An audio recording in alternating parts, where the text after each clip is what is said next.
Thank you, Honourable Member. The Honourable Leader of the Official Opposition. Here, here. Mr. Speaker, honourable members, this is indeed an historic occasion. Not only do we have Alberta's first ever elected female premier, at the same time we also have an opposition leader who's also female. Mr. Speaker, you may have noticed that.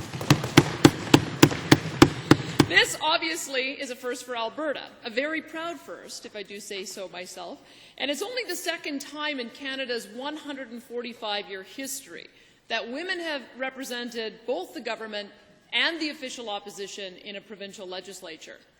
To find the other example, you'd have to go all the way across the country to Prince Edward Island and back nearly 20 years to Premier Catherine Colbeck's Liberal government, opposed by Patricia Mella's Progressive Conservatives. But in a province with a Jewish mayor in Edmonton and a Muslim mayor in Calgary, I'm relieved that the image of Alberta is finally catching up with the reality, no matter what fears may have been fostered during the election. We've got something to celebrate. Alberta's not just a reflection of a changing world, it's leading the way, which makes me extra proud to call myself an Albertan. Now, the Premier and I may not be the equals of Emily Murphy and Louise McKinnon, but I know that we stand on the shoulders of giants, great women of Alberta. But I'm not just here as the leader of the Wild Rose or the leader of the opposition. I'm here thanks to the folks in my riding, the people of Highwood. And to them I say I am honoured to be your voice in the legislature, and I promise to do you proud. And though the riding has shifted geographically over the years, it's still a remarkable place with a storied history in Alberta politics, a history of leadership. Albert J. Robertson, a Conservative and MLA for what was then the constituency of High River, was the first leader of the official opposition in Alberta from 1906 to 1909, holding fort against the Liberals of Alexander Rutherford. George Hoadley, MLA for what was then the constituency of Okotoks, was also a Conservative and leader of the official opposition in 1918 and 1919, though he went on to join an upstart grassroots party called the United Farmers of Alberta, which formed government in 1921, and then he had a long and diverse career in cabinet. Later on, the region was represented by none other than William Aberhart, Premier from 1935 to 1943. And in a little less than 4 years, who knows, Albertans may elect a second Premier that hails from Highwood. Highwood is an extraordinary region, a collection of wonderful communities, a great mix of urban, suburban, acreage, and rural, warm and welcoming, truly a microcosm of the whole province, really, and much of it nestled along the Highwood and Sheep Rivers. High River is the town I now call home, with my husband David and our two dogs, Turk and Kane, who spend lots of time down by the river and are often muddy, covered with burrs, and deliriously happy. Before I moved to High River, my stepson Jonathan came to live with us in Calgary, and I'm proud to say that he just graduated with his Bachelor of Fine Arts in Print Design from the Alberta College of Art and Design, one of the country's premier art schools. And I can tell you his dad and I are very proud of him and the exciting opportunities that lie ahead for him in the creative arts sector in our increasingly diverse province. Now, though my residency in Highwood may be new, my family has a long history in Alberta. I was born and raised in Calgary by my parents, Doug and Sharon Smith, and I know my parents are proud of me, but I'm equally proud of them. Mom and Dad married as teenagers, and times for them were tough. They lived in subsidized housing for a while, but they worked incredibly hard. They paid their own way through school. They bought a home in Calgary. They lost a home during the days of the National Energy Program, and they somehow managed to raise 5 kids. I suppose we were poor, although we didn't feel poor. I thought everybody in grade 6 wore their brother's hand-me-down cords. My first job was pushing a cart at a bingo parlor, and then I worked at McDonald's before climbing the ladder in the restaurant business from busgirl to hostess to waitress and eventually to supervisor, earning my way through university, 2 degrees, with less than $10,000 in student loan debt. Now, I don't think my experience is all that much different from most Albertans. Hard work certainly is a common story in my family. All of my great-grandparents arrived in Alberta at the turn of the last century, coming from England, Ireland, the United States, and the Ukraine to get here. Some of the original people who settled in Alberta, east of here, just north of Lloydminster, were my own ancestors on my mom's side, the Hawkinses. Back in the 1800s, before they moved here, they were homesteading on the Kansas plains. My great-great-grandmother was Mary Crow. She was a member of the Cherokee Nation that had been forcibly relocated to Kansas from the southeastern United States in the 1830s by the U.S. government, a terrible stain on the history of America known as the Trail of Tears. On my dad's side, we came from the Ukraine. My great-granddad was Philippus Kolodnicki from Galicia, but when he got to Canada, some immigration bureaucrat renamed him Philip Smith.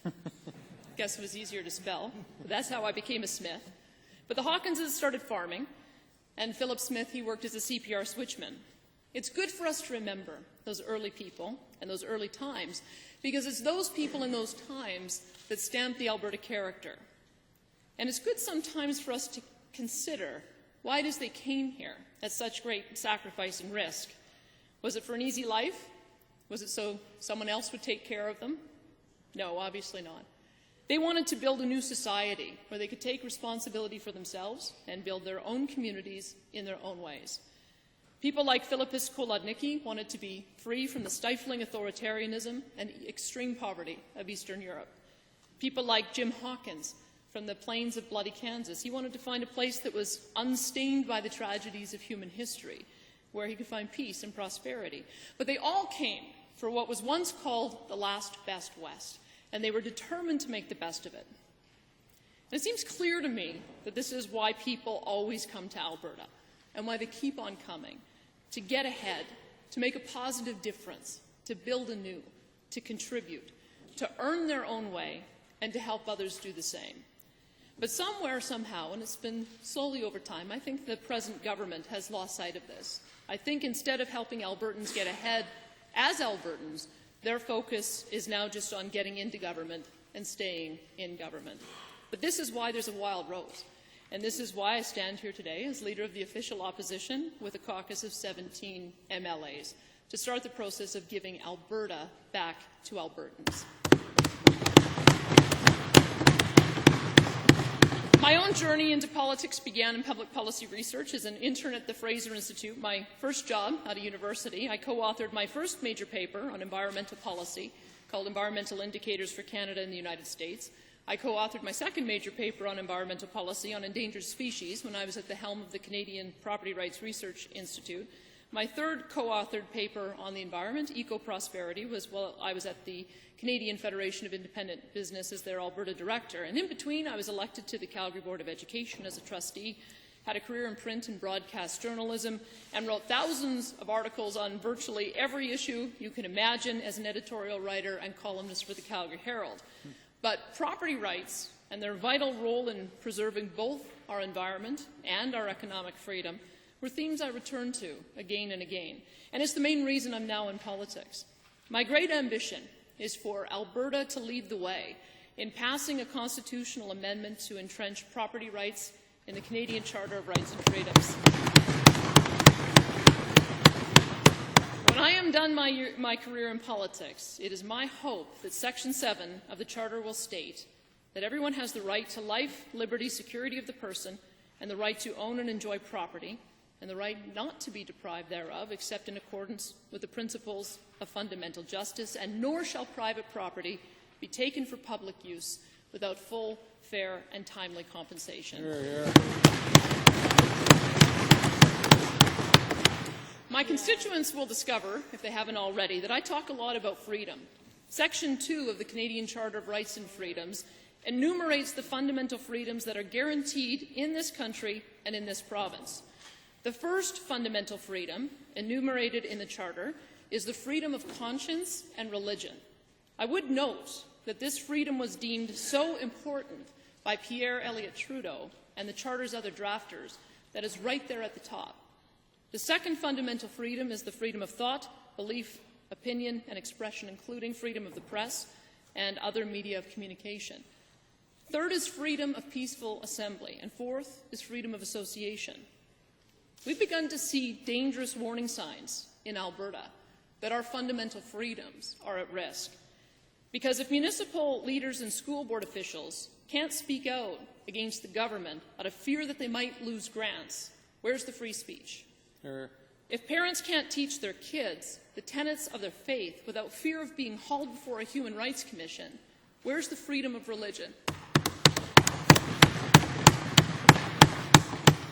If landowners can't meet without having government spies in attendance, where's the freedom of association?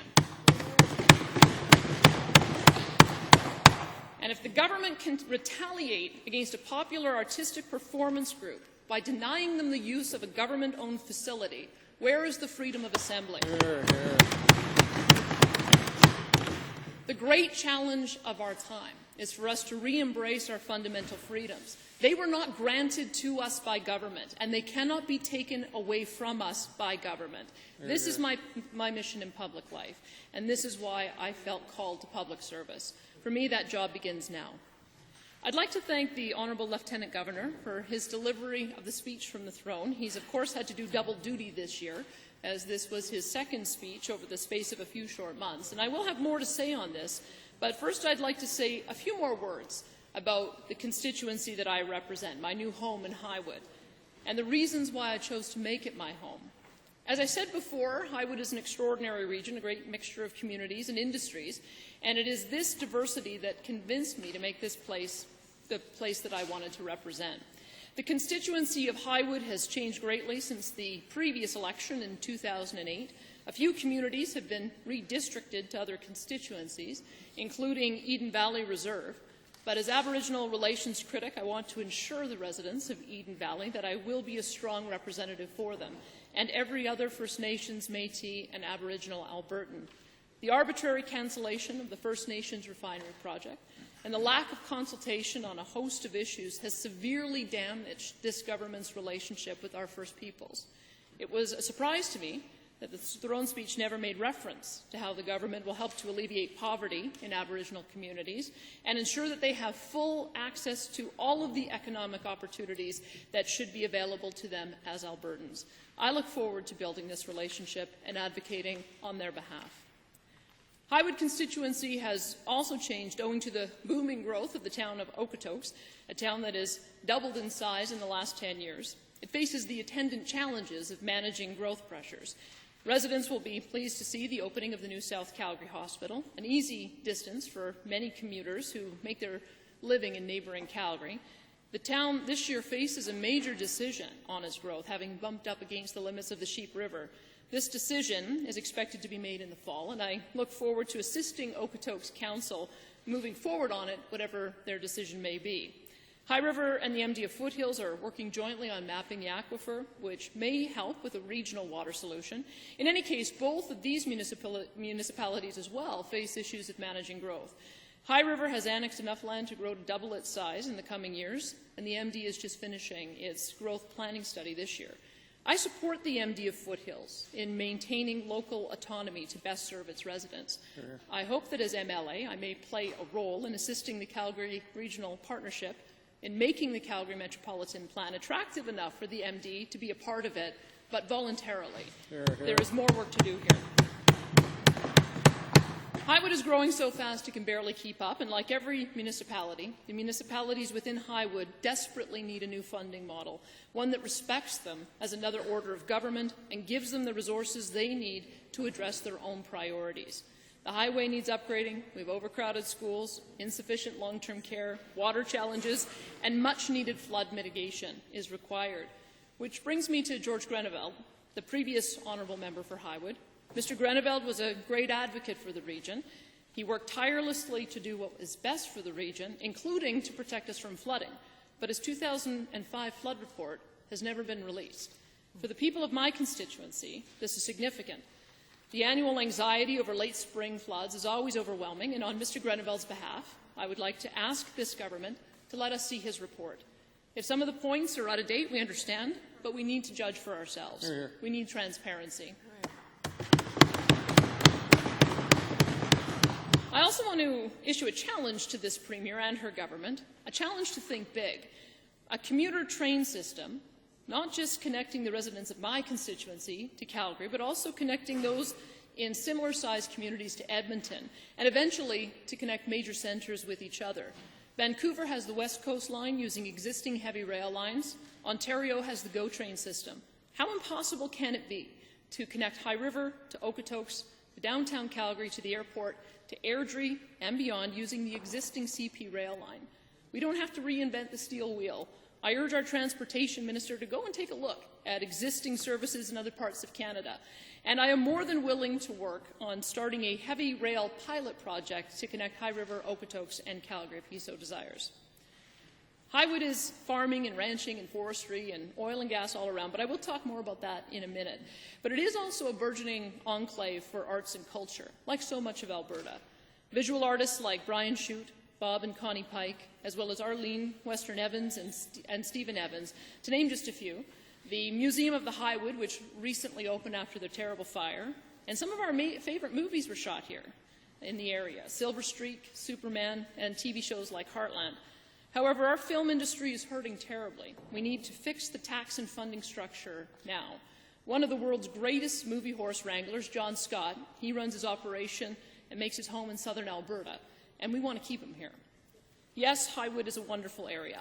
I'm thrilled to live in a heritage house that is close to Guy Wiedeck's historic home, especially in this, the 100th year anniversary of the Calgary Stampede. Now, I would like to say a word about our major industries in Highwood and Alberta, focusing particularly on energy and the opportunities that I see that lie ahead. The wood in Highwood, well, we came by it honestly. The lumber industry was once a major economic driver in Highwood, much as it still is in other parts of the province.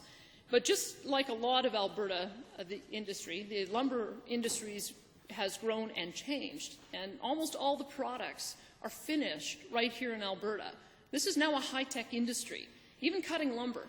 Computers do the hard calculations on board length, angle of cut, and that means productivity is up, which benefits everyone.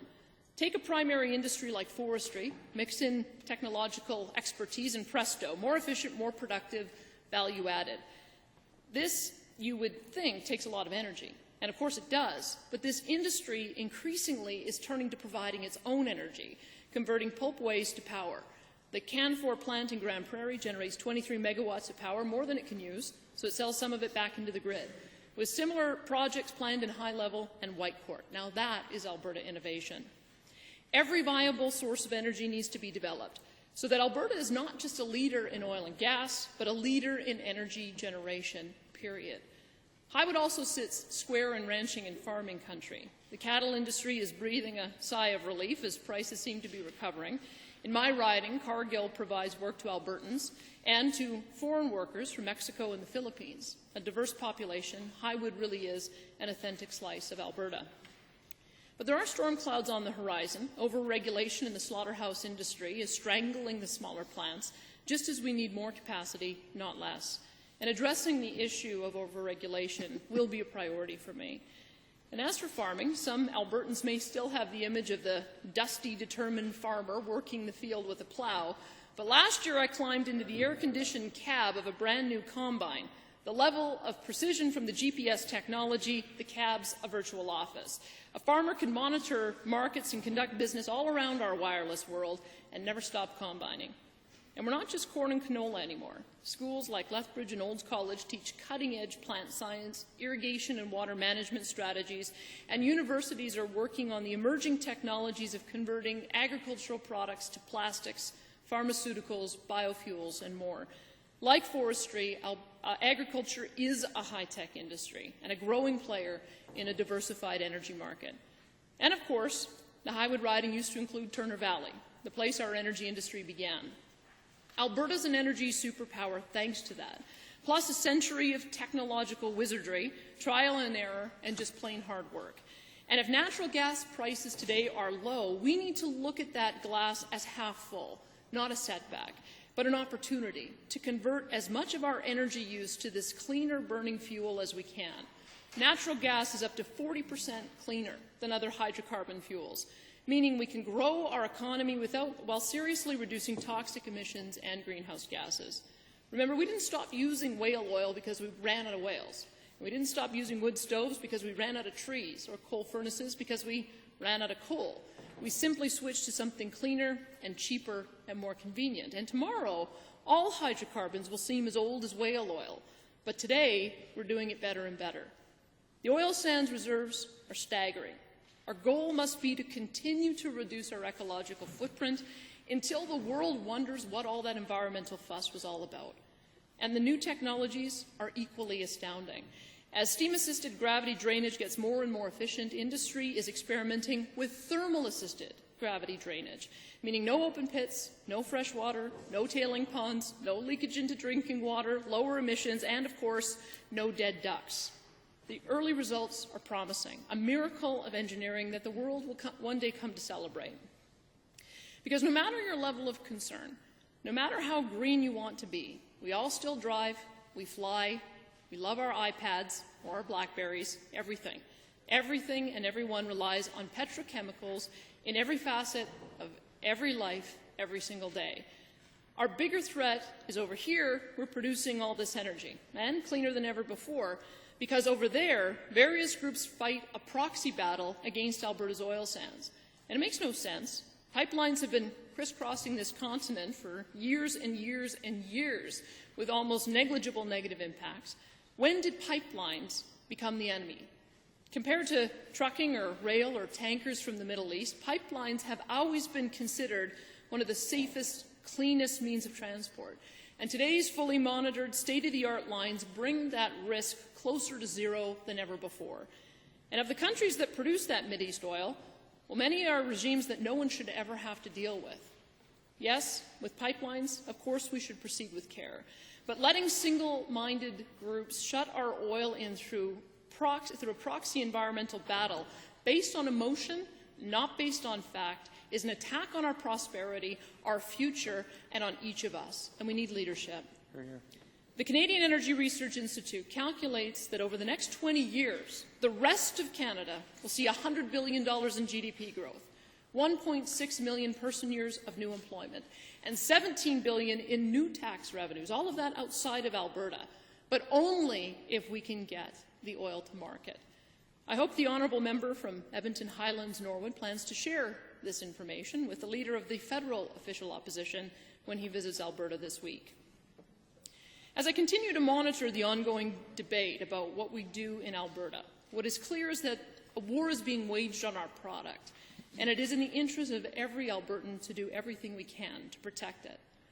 I want to take action, but I want the action to be reasonable. Rather than throwing $2 billion at the unproven effectiveness of burying carbon dioxide or slowing growth with carbon taxes on consumers, a tax on something that no one chooses to use, let's put a fraction of that $2 billion on rebates or incentives for hybrid vehicles or fleet conversions to natural gas and renovations to improve energy efficiency of homes and buildings.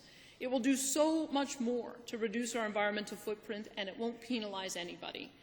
We can change the way we use energy. Technology never sleeps. Look at our phones. We used to call you old if you once used a party line. Now you're considered ancient if you still use a landline.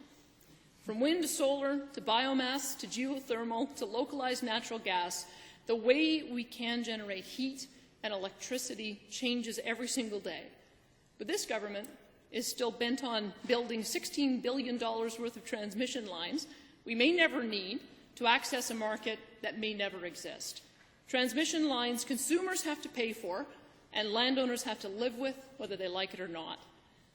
The government's electricity plan is more than 4 years old, and the emergence of shale gas has rendered it ridiculously out of date. That's one of the reasons why there are 17 Wild Rose MLAs here in the legislature. The government should never forget that 56% of all voters did not support returning this government to power. Now, I'd like to finish today on a happy note, but I can't. The government's throne speech shows that it mistakenly believes that it continues to have a mandate to spend its way into oblivion, to continue draining our savings, risking our future, and plunging us deeper into deficit, as though this kind of reckless spending has no impact on key government services for families, seniors, and the vulnerable. To start a throne speech with this statement, economic recovery is underway in many parts of the world, greatly concerns me. The world economy is once again teetering on a precipice. The turmoil in Greece and Italy threatens the Eurozone, and that in turn threatens us all. Over the last 10 years, we have seen gross mismanagement by this government, papered over by heavy resource dollars covering up bad decision after bad decision. And there is no defense for being unaware of the world's economic challenges. We are not crying wolf. Oil and gas prices are already below government predictions. Every $1 drop in the price of oil adds more than $220 million to our deficit. If numbers continue on their current trend, we will face an additional shortfall of $2 billion. That's 2,000 times $1 million, on top of the deficit already budgeted. This kind of short-sighted and irresponsible management is, unfortunately, the hallmark of the current government. They like to say they've provided good stewardship of our vast resource wealth in the 4+ decades they've been around. But here's the truth. Since 1971, the year the PCs came to power, the Alberta government has taken in roughly $315 billion in resource revenue. Think about that number for just a second. $315 billion. That's $315 billion that other provinces don't have and would long for. Properly managed, this unparalleled level of wealth could carry Alberta's top-notch public services through booms and busts with no impact on the people who rely on them. What a vision. What potential we have in this province. What potential this government has squandered. Peter Lougheed knew of this potential. He knew Alberta was uniquely positioned to capitalize on a resource other provinces could only dream of, to ensure long-term prosperity for every generation that follows his. And like a true visionary, he set forth a plan to make that happen. He called it the Alberta Heritage Savings and Trust Fund. 4 decades and hundreds of billions of dollars after Lougheed envisioned it, the Heritage Fund is actually worth less today in real terms than when he started it up in 1976. Okay. What should have been the envy of Canada and the model of forward-looking, responsible government stands today as a powerful symbol of this government's outright abuse of the wealth we are so fortunate to have, and a relic of a bygone leadership that wanted to harness the future for our children instead of squandering it on themselves in the present. Under this new Premier, this so-called new government shows no signs of shifting course. During the election campaign, the Premier took electioneering to new heights, promising some $7 billion in new spending on top of what's already committed in Budget 2012. I can only hope she knows that there is no way to keep her promises and balance the books this year, or the year after, or the year after that, and so changes course before it's too late. But I predict we are not going to see a balanced budget in 2012, or 2013, or 2014, or 2015. I hope I'm wrong, but I fear I'm not. There is only one silver lining. If it goes as badly as I'm afraid it will, Albertans at least will be able to choose a new government in 2016. Alberta can be great again. Part of what made us great was our resolve to keep our books in order. And we know, or at least we knew, that everything springs from our prosperity. Because we have this wealth, and because we balance the budget, and because we manage our dollars wisely, we can provide for Albertans the very best of everything. This is why our prosperity needs to be managed with a firm hand, but a caring hand. We don't adhere to these fiscal values out of ideological purity or some other sense of intellectual obligation. We adhere to them because they work. We will fight for them because of that. And we will oppose the approach this government continues to take, the one that's being discredited across the world before our very eyes. This government says that they'll decrease regulation, but they've only ever done the opposite. They say we have a strong public service, when what we really have is a top-heavy bureaucracy and not enough workers on the front lines. They promised endless program increases and now promise no new taxes to pay for them. Well, we don't want higher taxes either. So what does this mean? Promises are empty, or our pockets are empty. They vow to increase family care clinics in spite of the fact that doctors are begging them to reconsider. They promise more continuing care centres, as this government has for 20 years, with so little success. How is it that we can believe them now? They don't promise greater transparency. They offer a new minister charged with reviewing it. Well, here, we can save them some time and effort. More transparency, period. They promise they will survey the possibility of whistleblower legislation. Well, again, make it easy. Just introduce it. They promise to develop our natural resources responsibly, but they seem to forget it's private industry that develops our natural resources. Oversight, that's something altogether different. A better relationship with Ottawa sounds good, but does Alberta really need a consulate within its own country? Or is this more of the same patronage from the party who wrote the book on it? We have another 4 years of PC government for a variety of reasons, except for one. No one believes they will actually get this province's books in order. No one believes that we'll return to being fiscally responsible. No one believes this government will stop looking past its own nose at a future they have consistently ignored. Everyone hopes, but no one believes. With all their election promises, remember, they can't just stick their heads in the sand, even in the oil sands. Those sands are deep, but even they are not a bottomless pit of money. Yes, this government has a mandate, but there are also NDs and Liberals and a bunch of wild rosers that do too. We are here and we are watching on behalf of all Albertans. Thank you, Mr. Speaker.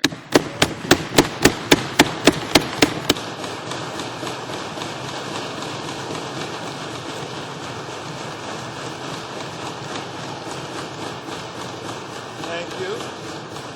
Thank you, Honourable Leader of the Official Opposition.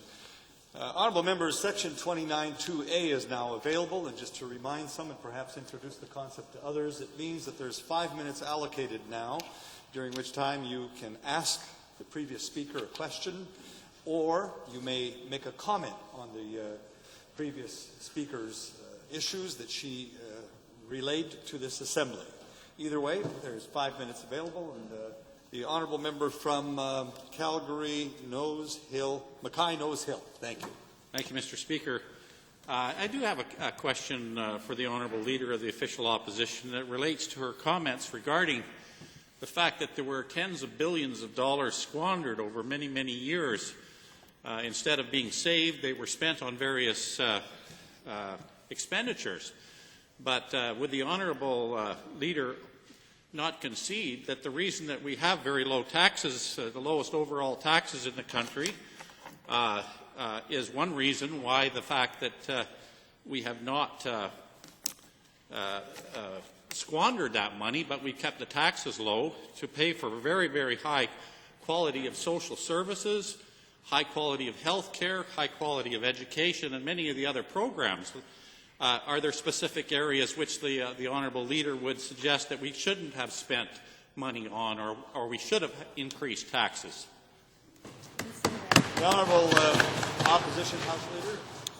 Yes, thank you, Mr. Speaker, and thank you to the honourable member from Mackay Nose Hill for that question. I think that what you will have seen that we have argued in the past, certainly the honourable member from Airdrie, has said that part of the way you get your spending under control is you put in place a year-over-year spending limitation law, so that rather than seeing your year-over-year spending go up by 8 or 9 or 10%, it goes up by a more reasonable 2 or 3 or 4%. If we had put this policy in place as recently as 2007, we would not be running a deficit at all this year. We'd actually be running a surplus. That's fiscal humanity. And I was interested to see that we hold the same view as the president and spokesperson for the Alberta Union of Provincial Employees, Guy Smith. I was talking to Mr. Smith about the problem that we have of bureaucracy and multiple layers of middle management, and he relayed a story to me from back in the 1990s. He said that the frontline workers were actually not all that upset when the previous Premier, Mr. Klein, had come through with some of those cuts to programming, because what it meant is that they cut out layer and layer and layer of middle management. In those days, back in the 1990s, he tells me that there used to be one manager for every 16 frontline workers. Today, he tells me, there's one manager for every 3 frontline workers. These managers, multiple layers, 6, 7, 8 layers in the case of healthcare, as we hear, are the reasons why resources are not getting directed to the front line. And I can give you an example from some of the own research that we did looking at the Alberta Health Super Board. The Alberta Health Super Board in 2009 began a hiring spree of senior managers, administrators, all making over $100,000 a year, who do not do 1 hour of frontline services. We have seen an increase of 500 of these senior managers in 2 years, from 2009 to 2011. So if I'm being asked where it is we would find the savings, that's where we would begin. And we do it compassionately. We understand that people who have contributed their entire lives to the public service, building their careers in the public service, deserve to be respected for that. We have an opportunity to be able to move to a leaner public service model, much as this government used to believe in back in the 1990s, identify a new management structure, and then as those managers start retiring, through attrition, through natural retirement, you just don't replace them. And ultimately, you move back to the kind of model where you're able to redirect those resources to the front line. Let's put out a target, having 1 manager for every 16 frontline workers. I think what you would then see is that the members on this side, I think Albertans, and I think also the frontline public service providers would be very pleased at the level of service that they're able to provide to taxpayers. Here, here.